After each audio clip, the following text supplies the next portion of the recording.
Paracetamol safe না dangerous, এই অ্যান্সারটা লুকিয়ে আছে লিভারের কেমিস্ট্রিতে। কেমফার্ম একাডেমি তার নতুন শর্টস ভিডিওতে সবাইকে ওয়েলকাম করছি।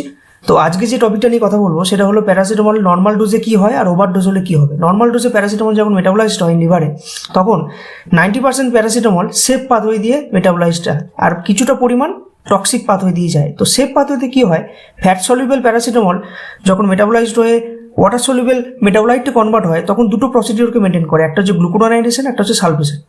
তো সেখান থেকে আমরা নন টক্সিক কিছু মেটাবলাইট পাবো যেগুলো ওয়াটার সলিউবল এবং সেটা ইউরিন দিয়ে ইজিলি পাস হবে। আর 5% যেটা প্যারাসিটামল সেটা টক্সিক পাথওয়ে দিয়ে যায়, কিন্তু সেটাকে সামাল দেয় হচ্ছে গ্লুটাথায়ন বলে একটা ট্রাইপেপটাইড থাকে, যেটাকে লিভারের বডিগার্ডও বলা হয়।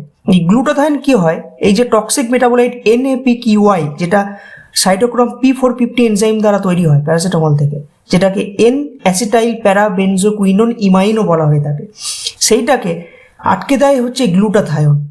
কিন্তু যখন প্যারাসিটামলের ওভারডোজ হয়ে যায়, তখন এই গ্লুটাথায়ন আর সামাল দিতে পারে না, কারণ গ্লুটাথায়নের পরিমাণও তখন লিমিটেড হয়ে যায়, তখন বেশি পরিমাণে NAPQI তৈরি হচ্ছে।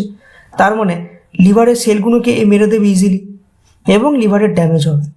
তাহলে ডোজ ঠিক থাকলে মেডিসিন, আর ডোজ বাড়লে সেই মেডিসিনটাই হয়ে যায় পয়জন।